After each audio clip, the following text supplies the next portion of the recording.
Hello students, आज हम लोग पढ़ेंगे क्लास 12 के chapter 9 ray optics and optical instrument के topic refraction through a prism. यानी कि अभी तक जैसे हम लोग ने पढ़ा है कि लाइट है, हमारी लाइट वो पास हो रही है हमारे किसी लेंस से या किसी ऐसे मटेरियल से जो कि हमारा ग्लास है या वाटर है, तो वहां पर हम देखते हैं कि रिफ्रैक्शन होता है। ओके, अब यहाँ पर जो हमारे पास एक तरीके से कह लीजिए कि इक्विपमेंट है या डिवाइस है या कोई हमारा एपरेटस है, वो इस तरीके का है जहां पर कि ये बना हुआ है ग्लास से या किसी और मटेरियल का भी हो सकता है, बट अभी हम लोग ने माना है कि ग्लास का बना हुआ है और इसको हम लोग प्रिज्म कहते हैं। और ये होता कैसे है, इस पे सिंपली अगर हम लोग बात करें तो जैसे मान लीजिए कि हम लोग ने एक रेक्टेंगल लिया, ठीक है, इस तरीके का रेक्टेंगल लिया इधर और सेम इसी तरीके का रेक्टेंगल ले लिया उस तरफ, ठीक है, कुछ ऐसा समझ पे आया, ऐसा, ठीक है। और फिर इधर से इसको ऐसे टच कर दिया, ये ऐसे बन गया। यानी कि तीन हम लोग ने क्या लिए, रेक्टेंगल लिए और उन रेक्टेंगल्स को, दो रेक्टेंगल्स को ऐसे टच किया, ठीक है, और तीसरे को नीचे लगा दिया। तो सामने से अगर आप इसको देखें तो ये कैसा दिख रहा है, एक ट्राइंगल जैसा दिखाई दे रहा है। तो वही चीज यहां पर रिप्रेजेंट करी गई है। ओके, तो ये जो यहां पर है वो क्या है, हमारा रिप्रेजेंटेशन है इस प्रिज्म का, ठीक है।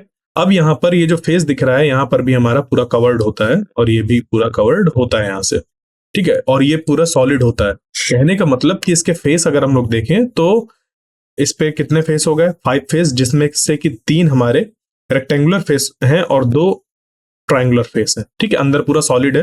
तो इस तरीके का जो हमारा एक कहते हैं कि एपरेटस है, वो हमारा प्रिज्म कहलाता है। उसको एपरेटस कहें या कोई रिफ्रैक्टिंग सरफेस कहें, मटेरियल कहें, मटेरियल तो उस पर जो चीज बनी है जिससे वो कहलाएगा, बट एक तरीके का हमारा शेप जो है पूरा वो प्रिज्म है।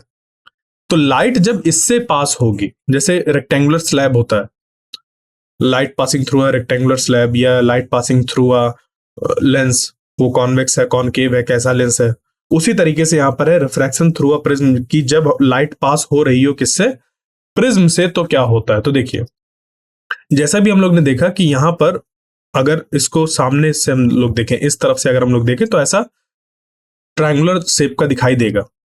ओके, अब ये जब ट्रायंगुलर शेप का दिखाई देगा और इस पे लाइट फॉल होगी इस फेस में, किस फेस में, इधर, ये वाला जो फेस है, ये वाला जो फेस है, इस फेस में जब ऐसे लाइट फॉल होगी तो क्या होगा, तो ये बनेगा ऐसा, देखिए। अब यहां से ये जो लाइट है वो क्या हो रही है, फॉल हो रही है इस फेस में और इस पॉइंट पर बनेगा ऐसा नॉर्मल, क्या बनेगा, ऐसा नॉर्मल, ठीक है। तो जब ये यहां पर रे गई, इस जगह पर इंसिडेंट हुई, हमने बना दिया नॉर्मल। अब लॉज ऑफ रिफ्रैक्शन के अकॉर्डिंग हमें पता है कि ये जो लाइट होगी वो अपने पाथ से डिविएट हो जाएगी और कुछ इस तरफ आ जाएगी। तो इसी चीज को यहां पर ये बनाया गया कि रे ऐसे गई और ये जाकर यहां पर क्या हुई, डेविएट हो गई अपने पाथ से, जैसा इसको इधर जाना चाहिए था वो इधर से डेविएट हो गई और चली गई ऐसे। अब ये जो नॉर्मल है और ये जो यहां पर हमारी रिफ्रैक्टेड रे है उसके बीच का एंगल हमने मान लिया R1, ठीक है, क्या मान लिया, R1। Okay, clear. उसके बाद फिर ये जो रिफ्रैक्टेड रे है वो जाकर इंसिडेंट हुई इस प्रिज्म के दूसरे सरफेस से। ओके, इस प्रिज्म के दूसरे सरफेस से जाकर यहां पर जाकर इंसिडेंट हुई। अब क्या हो रहा है कि डेंसर मीडियम से रेयर मीडियम पर जा रही है, डेंसर से रेयर मीडियम पर जा रही है। तो अब देखिए, ये हमने इस पॉइंट पर नॉर्मल ड्रॉ किया, तो ये जो एंगल है ऐसा, लाइट को जाना चाहिए था कुछ ऐसा, ठीक है, अगर बात की जाए तो लाइट को कुछ ऐसा जाना चाहिए था, ऐसे, बट लाइट ऐसी ना जाकर क्या हुई, अपने पाथ से डेविएट हो गई, इसका रिफ्रैक्शन हो गया। और क्योंकि डेंसर टू रेयर जा रही है तो ये क्या हो गई, अपने पाथ से डेविएट होकर अवे फ्रॉम द नॉर्मल मुड़ी, ठीक है, अवे फ्रॉम द नॉर्मल हो गई। यानी कि लाइट इधर से ऐसे गई, इस पॉइंट पर ऐसे यहां पर गई और उसके बाद इधर से निकलते समय ये बाहर ऐसे निकल गई। क्लियर, समझ पे आया। तो जब ऐसा हुआ इसकी वजह से क्या चीज निकल कर आई कि जो लाइट हम लोग ने इस पे इंसिडेंट कराई थी वो एक बार रिफ्रैक्ट हुई रेयर मीडियम से डेंसर मीडियम पर जाते वक्त, उसके बाद डेंसर मीडियम से रेयर मीडियम पर जाते वक्त फिर से उसका रिफ्रैक्शन हुआ और जो लाइट है हमारी वो उसका 2 बार डेविएशन हुआ।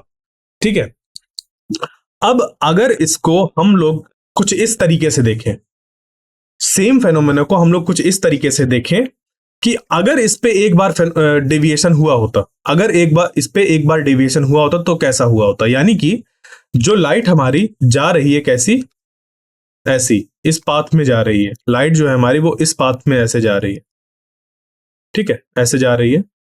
तो इस पॉइंट पर अगर ये प्रिज्म नहीं रखा होता तो इसको जाना चाहिए था ऐसे, इसको जाना चाहिए था ऐसे। बात समझ पे आई?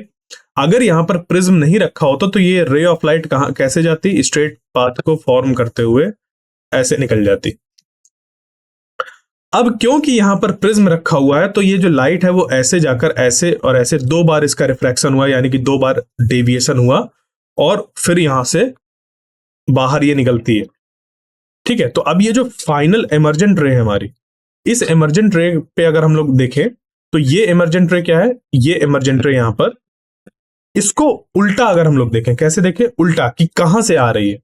ठीक है, ये रे कहां से आ रही है, तो अगर इसकी बात करी जाए कि ये रे कहां से आ रही है तो ये देखने में लगेगा कि ये जो रे है हमारी वो इस जगह से कहीं से आ रही है। ठीक है, इस जगह से कहीं से आ रही है।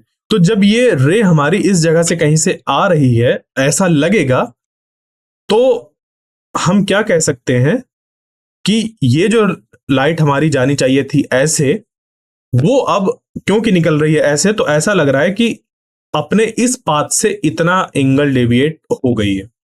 ठीक है, इतना एंगल वो अपने पाथ से डेविएट हो गई है। क्यों? क्योंकि उसको जाना चाहिए था ऐसे, बट ऐसे ना जाकर जब वो निकल रही है, जो रे बाहर निकल रही है इस प्रिज्म से, अगर उसको हम लोग देखते हैं तो देखने में ऐसा लग रहा है कि ऐसे ना जाकर यहां से ये डेविएट हो गई इतना। तो इस एंगल को हम लोग क्या बोलते हैं, एंगल ऑफ डेविएशन। क्या बोलते हैं, एंगल ऑफ डेविएशन। और ये हमारा एक बार में डेविएशन अगर देखना है कि जो लाइट एंटर करी और जो बाहर निकली उसमें कैसा हुआ, तो ये चीज निकल कर आ गई। क्लियर ये चीज?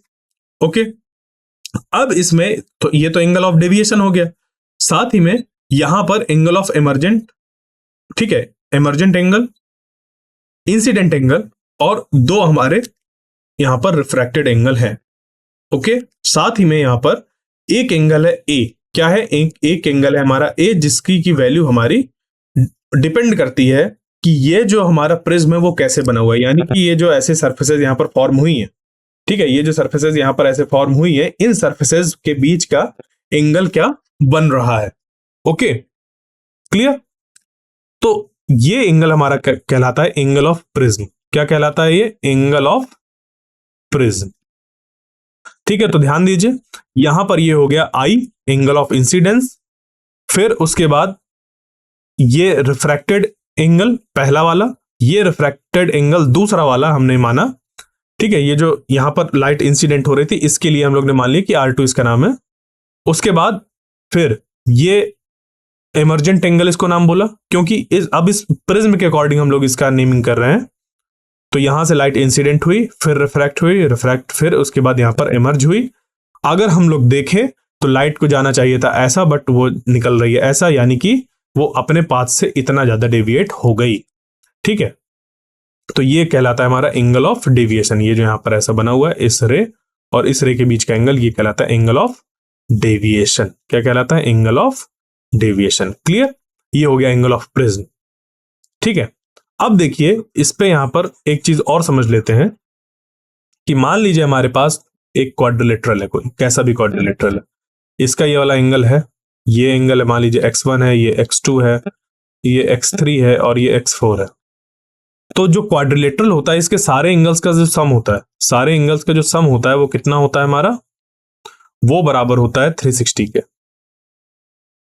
ओके, ये हो जाता है 360 के। साथ ही में अगर एक ट्राइंगल है तो उस ट्राइंगल के जितने भी एंगल्स होते हैं, अब 3 ही एंगल्स होते हैं ट्राइंगल पर, तो इन सारे मतलब इन तीनों एंगल का जो सम होता है, मान लीजिए ए बी सी है ये, या इसको हम लोग कुछ और भी नाम दे सकते हैं, अल्फा बीटा गामा, कोई भी नाम दे दीजिए, कोई फर्क नहीं पड़ता। तो इन एंगल्स का जो सम होगा वो कितना होता है हमारा? 180 डिग्री के बराबर होता है। इन 2 चीजों को आप समझिए। अब साथ ही में अगर हम बात करें कि इस एंगल और इस एंगल की वैल्यू अगर हमें पता चल जाए, अगर इस एंगल और इस एंगल की वैल्यू पता चल जाए, लेट अस सपोज ये कुछ हमारे 90 डिग्रीज है, ये कितने हैं 90 डिग्रीज है,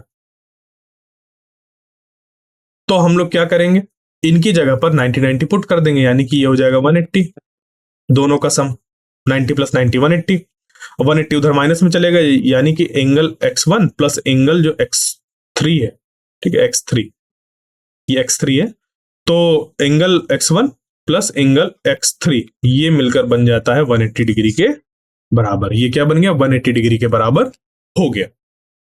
ठीक है, तो देखो यहां से भी एक ऐसी इक्वेशन निकल कर आ गई और यहां से भी ऐसी इक्वेशन निकल कर आ गई, तो हम चाहें तो इसको इसके बराबर कर सकते हैं, यानी कि alpha plus beta plus gamma is equal to angle x1 plus angle x3, ये बात निकल कर आ सकती है।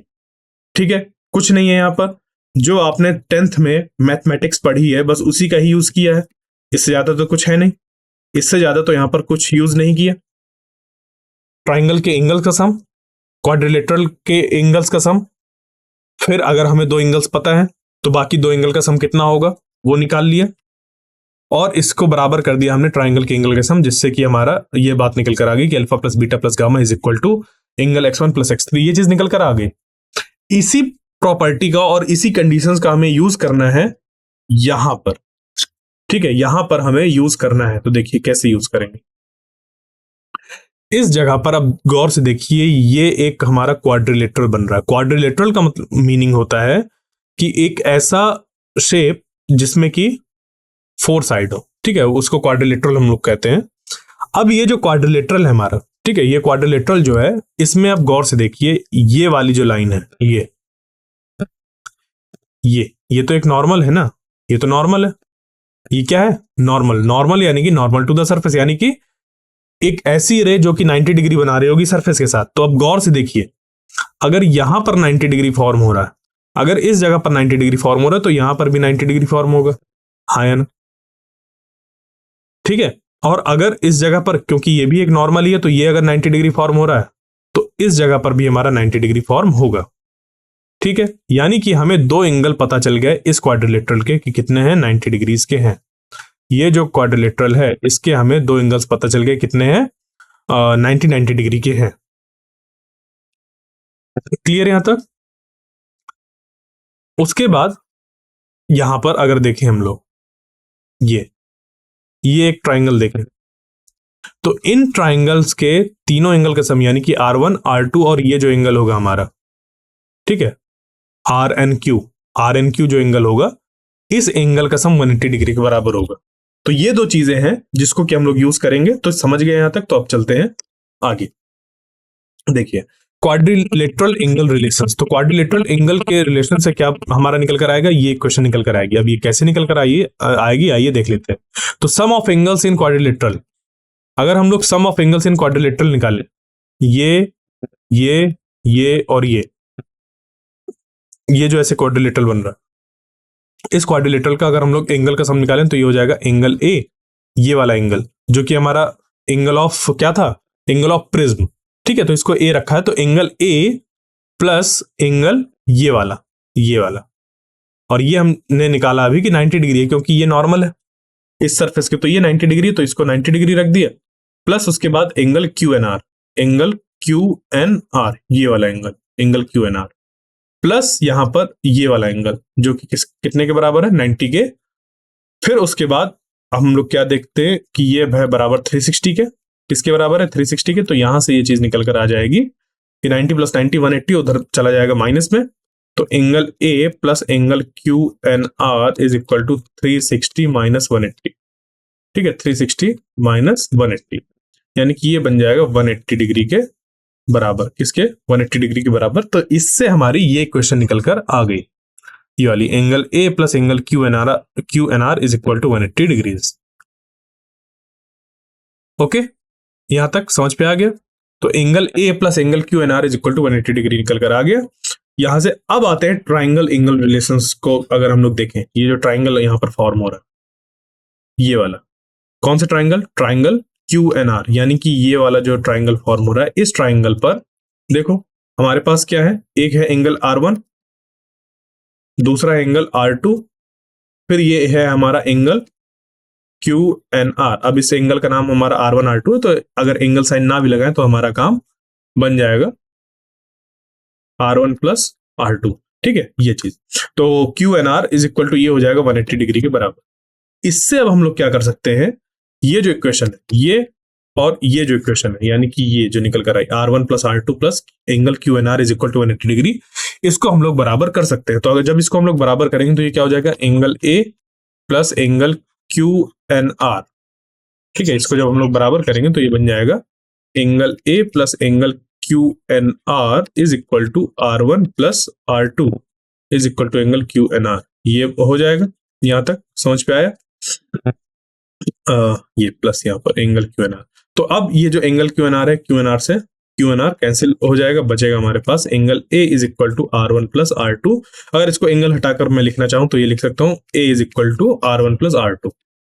यानी कि ये वाला जो एंगल है हमारा एंगल ऑफ प्रिज्म, वो देखो हमारा रिलेट हो गया किसके साथ, जो एंगल ऑफ रिफ्रैक्शन था हमारा पहले वाले के लिए, जब यहां पर इस इंटरफेस पर लाइट फॉल हो रही थी और उसके बाद जब दूसरे इंटरफेस पर लाइट फॉल हो रही है, उसके बीच ये जो है यहां पर हमारे दो एंगल बन रहे हैं R1 और R2, इनके बीच का रिलेशन हमें पता चल गया।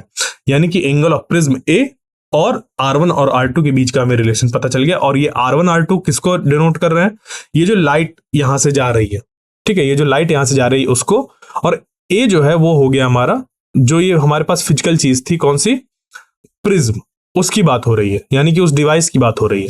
तो जो हमारा फेनोमेना है R1 R2 और जो हमारा डिवाइस है ए, वो आपस में रिलेटेड हो गए, कैसे, इस तरीके से।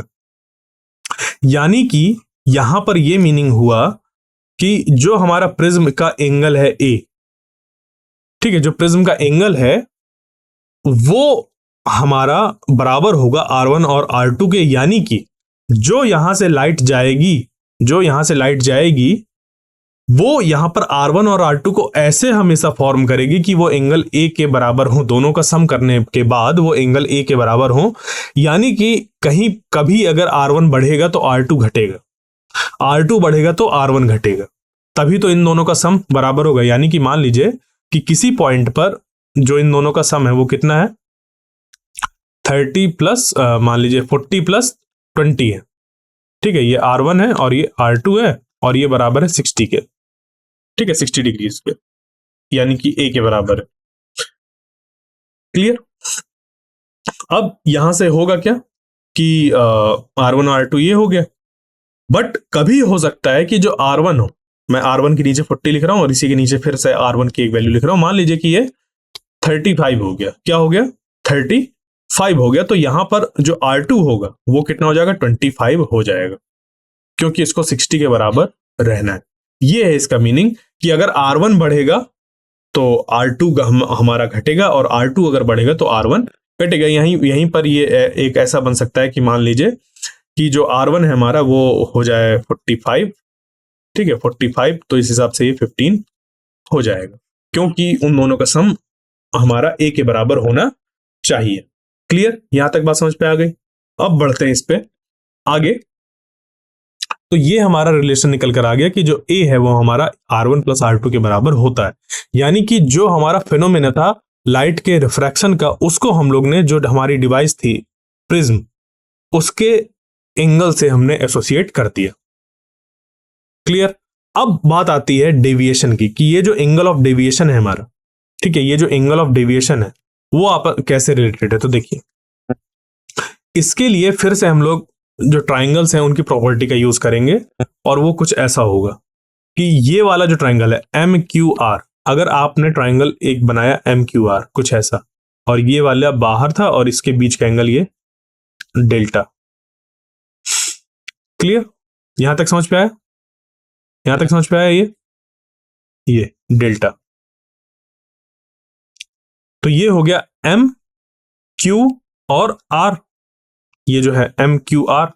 यानी कि अगर हम ट्राइंगल की प्रॉपर्टी का यूज करें, और इस चैप्टर में हमने कई बार इस चीज को यूज किया है कि ये वाले और ये वाले एंगल्स का जो सम होता है, ठीक है, यानी कि angle MQR plus angle MRQ जो होगा वो एंगल यहां पर जो एक्सटीरियर एंगल है उसके बराबर होगा। ठीक है, इसको मैं कई बार बता चुका हूं कैसे होगा, ये चीज निकल कर आ जाएगी। क्लियर?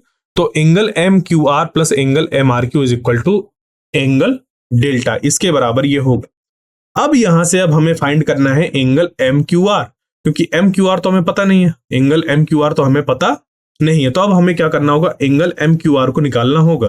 तो एंगल एम क्यू आर को अगर हम लोग निकालें तो कैसे निकल कर आएगा, अब उसके लिए देखिए, जो एंगल एम क्यू आर है ये, इसको मैं अगर रिप्रेजेंट करूं तो ये है एंगल एम क्यू आर, और जो एम आर क्यू है वो एंगल ये वाला है। अब इसको गौर से देखिए कि हम लोग जानते हैं कि अगर मान लीजिए दो रे ऐसी हैं और ये वाला एंगल हमें पता हो, मान लीजिए ये थीटा वन है, तो ये भी एंगल थीटा वन के बराबर ही होता है। वर्टिकली अपोजिट एंगल्स जब दो रे आपस में एक दूसरे को कट करती हैं तो उनके जो वर्टिकली अपोजिट एंगल्स फॉर्म होते हैं वो बराबर होते हैं। ये वाले एंगल्स कैसे होते हैं, बराबर होते हैं।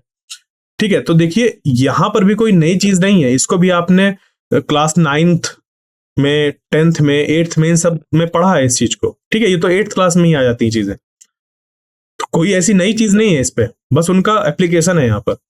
तो वर्टिकली अपोजिट एंगल्स बराबर होते हैं, इसको ही हम लोग यहां पर यूज करेंगे। तो देखिए अब क्या करेंगे, इस पे मानेंगे कि एक रे हमारी ये वाली है। ठीक है, यहां से अब देखो ये रे इधर गई, बट हम मानेंगे कि ऐसे जाने चाहिए थे इसको, तो ऐसे हम मान सकते हैं।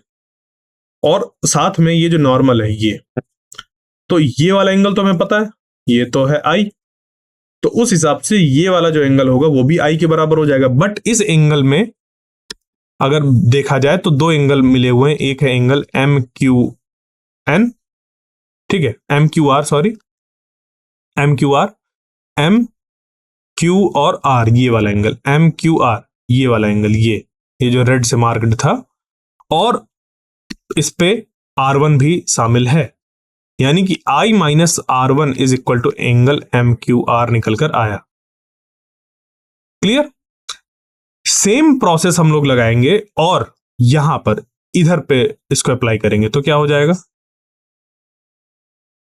देखिए यहां पर अब क्या हुआ कि ये जो हमारी इमर्जेंट रे है, ये जो हमारी ऐसे इमर्जेंट रे है, ये इसको देखिए, और यहां पर जो नॉर्मल है इसको देखिए, ये तो इन दो के बीच में, इन दो के बीच में इधर जो एंगल बन रहा है वो है ई। वो कौन सा एंगल बन रहा है, ई।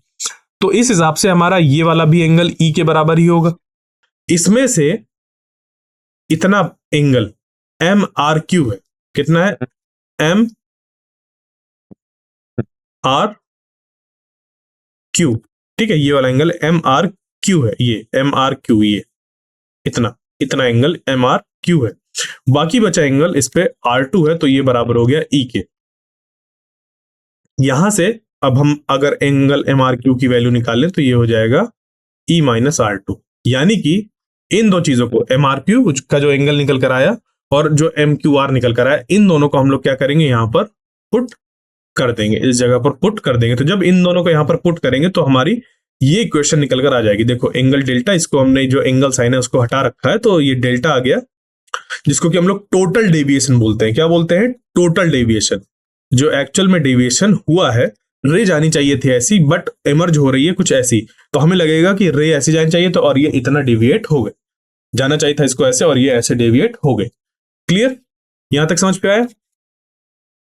ओके, तो अब यहां से हमारा जो एंगल ये डेविएशन वाला है, तो ये इज इक्वल टू हो जाएगा i minus r one plus e minus r two.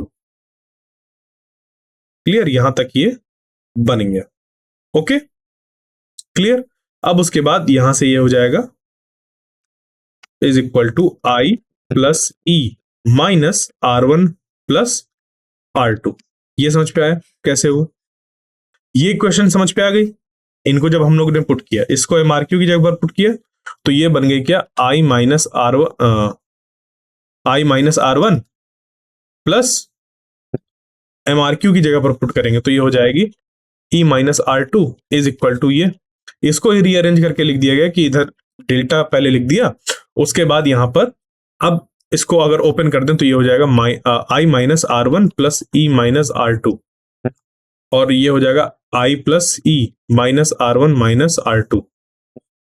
जिसके अकॉर्डिंग ये यहाँ पर बन जाएगा I plus e, minus common ले रहे हैं, माइनस क्या कर रहे हैं, कॉमन ले रहे हैं। तो जब माइनस कॉमन लेंगे तो ये हो जाएगा R1 प्लस R2। ये इस हिसाब से हमारा जो डेल्टा है वो निकल कर आ गया। ठीक है, डेल्टा ये निकल कर आ गया। क्लियर? अब इसको देखिए, R1 प्लस R2 ये हम लोग ने फाइंड कर रखा है कि जो R1 R2 है वो किसके बराबर है, A के बराबर है। यानी कि यहां पर अगर हम चाहें तो पुट कर सकते हैं, तो angle of incidence, angle of emergent ये बराबर हो यहां पर, और R1 और R2 A के बराबर आ गया। अब देखिए इस चीज को पूरा यहां पर ऐसा करने का जरूरत क्या था? जरूरत ये थी कि आप प्रिज्म के अंदर जाकर और R1 और R2 को फाइंड नहीं कर सकते। समझिएगा, आप प्रिज्म के अंदर एंटर करके R1 और R2 की वैल्यू को फाइंड नहीं कर सकते हैं। और अगर हमें डेविएशन निकालना होगा कि कितना डेविएशन हुआ, ठीक है, ओरिजिनल पाथ से जो फाइनल पाथ है वो कितना डेविएटेड है, यानी कि टोटल डेविएशन अगर हमें निकालना होगा तो जिन चीजों को हम मेजर कर सकते हैं उसके टर्म्स में निकालना होगा, हाँ या ना? तो हम लोग मेजर क्या कर सकते हैं, जो प्रिज्म के बाहर है और जो प्रिज्म की वैल्यू पहले से बनी होगी वो, यानी कि ये जो प्रिज्म एंगल है जो कि पहले से ही बना बनाया होता है और हमें पता होती है कि इसकी वैल्यू क्या है। दूसरा ये जो एंगल ऑफ इंसिडेंस है, और तीसरा एंगल ऑफ इमर्जेंट, ठीक है, इमरजेंस। ठीक है, तो इन तीन चीज का ही यहां पर हम लोग ने यूज किया और जो ये हमारा डेविएशन था उसको फाइंड कर लिया। यानी कि जो हमारा मोटिव था, मोटिव ये था कि जो भी हमारा यहां पर एक तरीके से कह लीजिए कि हमें नोन वैल्यूज हैं I, E और A, उनके टर्म्स में हम लोग ने जो एंगल ऑफ डेविएशन था उसको फाइंड कर लिया। क्योंकि एंगल ऑफ डेविएशन को अगर यहां से अगर आप लोग देखें तो यहां पर R1 R2 मौजूद है और R1 R2 को रिलेट किया जा सकता है A से। तो इसके लिए जो पिछली वाली प्रोसेस थी वो की गई थी और वहां से A को यहां पर लाकर रख दिया गया, जिससे कि हमें एंगल ऑफ डेविएशन पता चल गया कि क्या निकल कर आएगा। क्लियर? यहां तक समझ पे आ गया? कोई डाउट इस पे? तो ये चीज हमारी निकल कर आई कि कितना डेविएशन होता है। तो ये कैसे हमें पता चलता है, किस एंगल पर हमने इंसिडेंट कराई रे। ठीक है, मैं बाकी सब इरेज कर रहा हूं, सिर्फ ये रख रहा हूं। तो ये क्या हो जाएगा, I प्लस ई माइनस ए, ये हमारा निकल कर आ गया। यानी कि मान लीजिए हमारे पास कोई प्रिज्म है, उस प्रिज्म का हमें एंगल ऑफ प्रिज्म जो है वो पता है। हमने एक कोई लाइट इंसिडेंट कराई इस जगह पर जिस पे कि इंसिडेंट एंगल कितना है, I है। तो हम इमर्जेंट रे जो ये है और जो नॉर्मल है उसके बीच का एंगल, यानी कि इमर्जेंट एंगल जो है उसको फाइंड कर लेंगे और इन तीनों का इस्तेमाल करके हम ये देख सकते हैं कि कितना डेविएशन हुआ है। क्योंकि देखो, एंगल ऑफ डेविएशन को फाइंड करना और R1 और R2 को फाइंड करना वो हमारे लिए फिजिबल नहीं है, क्योंकि वो जो बनते हैं वो कहां बन रहे हैं, वो बन रहे हैं प्रिज्म के अंदर, वो बन रहे हैं प्रिज्म के अंदर। और क्योंकि वो प्रिज्म के अंदर बन रहे हैं तो हम उनको मेजर नहीं कर सकते, क्योंकि लाइट दो ऐसे क्रॉस कर रही है, वहां पर तो एक्चुअल में जा भी नहीं रही ना। ये जो एंगल ऑफ डेविएशन है यहां पर तो लाइट जा भी नहीं रही। तो जब यहां पर एक्चुअल में लाइट जा ही नहीं रही है तो वहां पर मेजर किस चीज को करेंगे? बात समझ पे आई? वहां पर जब लाइट जा ही नहीं रही तो हम मेजर किस चीज को करेंगे? तो जब हमारी लाइट वहां जा ही नहीं रही तो फिर मेजर करने के लिए हमें उन वैल्यूज को वहां पर यूज करना होगा जो कि हमारी मेजर की जा सके। तो I, E और A को आसानी से मेजर किया जा सकता है और इसी के टर्म्स पे हम लोग ने जो एंगल ऑफ डेविएशन है उसको फाइंड कर लिया। क्लियर? यहां तक समझ पे आ गया? और इसी एंगल ऑफ डेविएशन को हम लोग आगे पढ़ेंगे अभी कि कैसे वेरी करता है I को बढ़ाने के साथ साथ। फिर हम लोग एंगल ऑफ मिनिमम डेविएशन को भी देखेंगे और फिर देखेंगे कि किस तरीके से यहां पर जो ग्राफ है उस पर अलग अलग वैल्यूज पर सेम वैल्यू हमें मिलती है। ओके, तो इसको हम लोग नेक्स्ट लेक्चर पे अपने स्टडी करेंगे। तो आई होप जो आज का लेक्चर था वो आपको समझ पे आया होगा। मिलते हैं नेक्स्ट लेक्चर में, तब तक के लिए थैंक यू।